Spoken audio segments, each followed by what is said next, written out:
Buenos días, mi nombre es Elena Canuto-Rión y quería darle las gracias por asistir a esta ponencia relativa a la enseñanza del refranero. El refranero, pilar de nuestra memoria colectiva, corre el riesgo de perderse si no se transmite, así es necesario plantear cómo divulgarlo en el sistema educativo actual. Para que su estudio funcione como un motor pedagógico real y no como un ejercicio de arqueología, debemos evitar la repetición y la memorización vacía y, en su lugar, proponer desafíos conceptuales basados en el binomio lengua-cultura, obligando al alumnado a analizar la primera y comprender la segunda.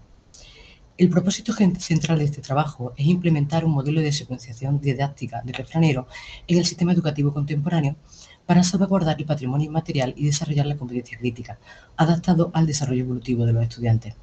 Metodológicamente se busca activar una aproximación bimodal preliminar, favorecer el tránsito pedagógico del pensamiento concreto hacia el abstracto simbólico, potenciar la competencia digital investigadora y agudizar la capacidad argumentativa, activando el pensamiento crítico para desactivar prejuicios territoriales, discursos discriminatorios e ideologías excluyentes.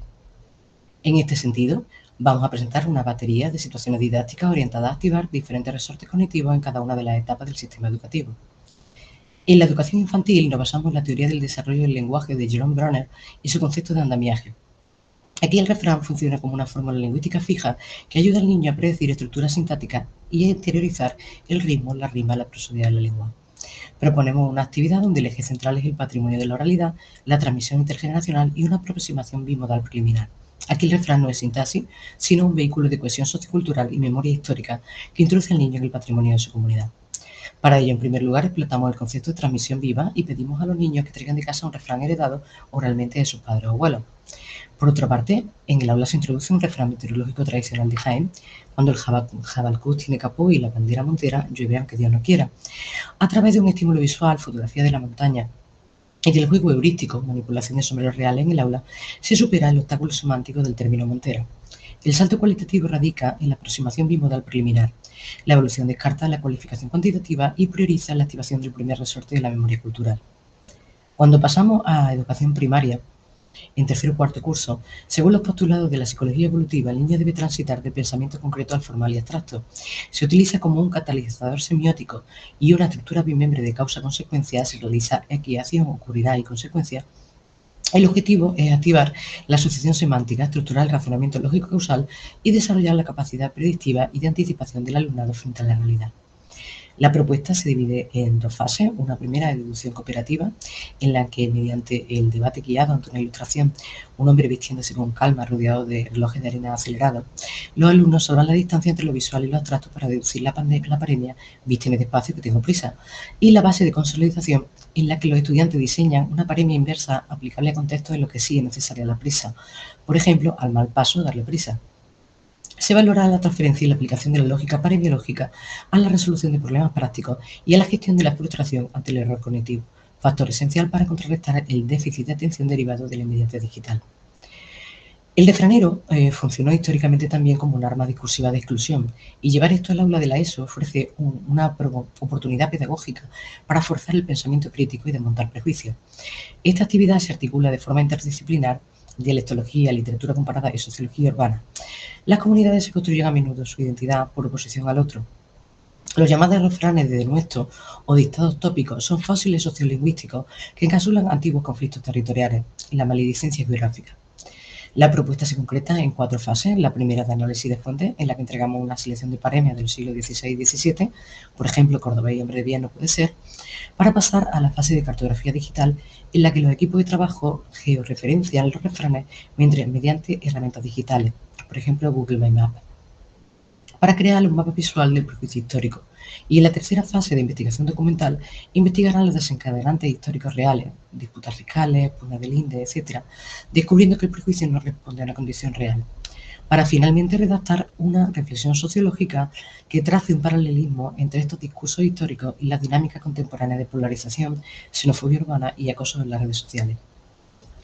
Entre los múltiples ejemplos, se tratarán rivalidades fronterizas europeas, ejemplo de los de Inglaterra: ni buen viento ni buena guerra, fruto de la tensión naval de los siglos XVI y XVII, y la fórmula de maledicencia interregional combinada, ejemplo andaluz hasta la cruz, y si es gitano, la cruz y la mano.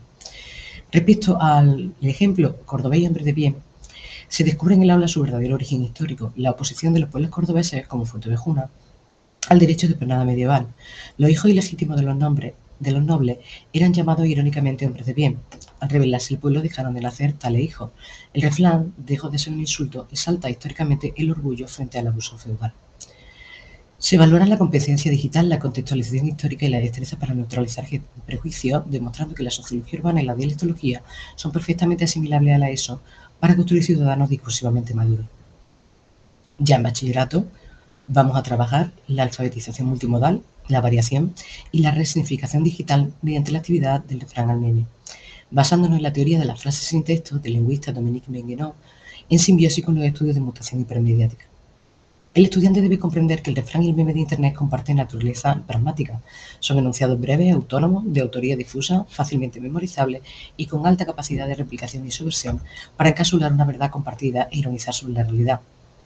La actividad consta de una primera fase de minería digital, de rastreo en redes sociales, TikTok, Instagram, X, Reddit, para localizar paremias tradicionales desautomatizadas, para continuar con la fase de deconstrucción semiótica e hibridación, donde se analiza la tensión semántica entre el texto clásico, por ejemplo, ojos que no ven, y la imagen digitalizada, imagen viral, fotograma, que genera un significado híbrido y humorístico, para acabar con la fase de producción multimodal, en la que diseñarán de manera autónoma memes propios que alteren el refrán original, demostrando el control de la composición bimodal. Como se muestra, se analiza la recontextualización del refrán agua que no has de beber, modificado digitalmente como ponla en el refri por si vas a volver, ilustrado con vasos de agua. La evaluación se realizará mediante una rúbrica que mida la alfabetización multimodal, la agudeza argumentativa y el uso consciente del humor lingüístico. Aplicar a Menguenot sobre las pantallas de su dispositivo dota a los jóvenes de una competencia crítica crucial frente a la manipulación semiótica del siglo XXI. Finalmente llegamos al nivel universitario con una actividad orientada a los cursos superiores del grado en Filología Hispánica, que se articula bajo el eje de la traductología, la crítica textual y la variación paremiológica interlingüística. Basada en la investigación de Comino Fernández de Cañete, los refranes del Quijote y sus traducciones en lengua portuguesa, ya que su taxonomía permite clasificar las decisiones de relación en categorías nítidas, literales, libres, sustituciones por paremias equivalentes o pérdidas textuales absolutas, y se asocia a las aportaciones de Luis Combet sobre la universalidad de las paremias para analizar cómo determinados refranes que utiliza Cervantes en el Quijote hayan equivalentes exactos, formales o semánticos en otras lenguas hermanas, o del entorno europeo, como el portugués, el francés, el inglés o el italiano. La dinámica desarrolla competencias avanzadas en filología comparada, traductología y pragmática diacrónica. La dinámica consta en las siguientes fases. En primer lugar, se presentan corpus de refranes traídos del Quijote y diferentes traducciones históricas. En segundo lugar, se clasifican las decisiones de los traductores según los postulados de Comino, traducción literal, que a menudo destruye el sentido, traducción libre, que diluye la forma, sustitución paremiológica, búsqueda de equivalentes culturales autóctonos o variación parcial. Finalmente, el estudiante redacta un informe académico que evalúe si la acción del traductor preserva la función pragmática y el humor original de Cervantes o si se produce una quiebra pragmática que despoja a Sancho Panza de su idiosincrasia. La evaluación exigirá rigor en conceptos traductológicos y dominio de la prosa académica. Ejemplos de estos refranes son: dime con quién andas, decirte quién eres, es que en inglés se traduce como aves que son aves de una misma pluma, se agrupan juntas, o tantas veces va el cantarillo a la fuente que al final se rompe, que en italiano sería tanto va la gata al tocino que se deja la patita. Enfrentar al alumno a la traducción forense de una paremia le obliga a interiorizar que la lengua no es solo gramática, sino antropología, historia de las mentalidades y precisión discursiva. El análisis transversal de este modelo revela que el refranero tradicional constituye un organismo discursivo vivo y un excelente catalizador semiótico para la enseñanza de la lengua y la cultura. La progresión teórica, que evoluciona desde el andamiaje de Bronner hasta la psicología evolutiva del pensamiento formal, demuestra que la naturaleza misma de la paremia estructura el razonamiento lógico.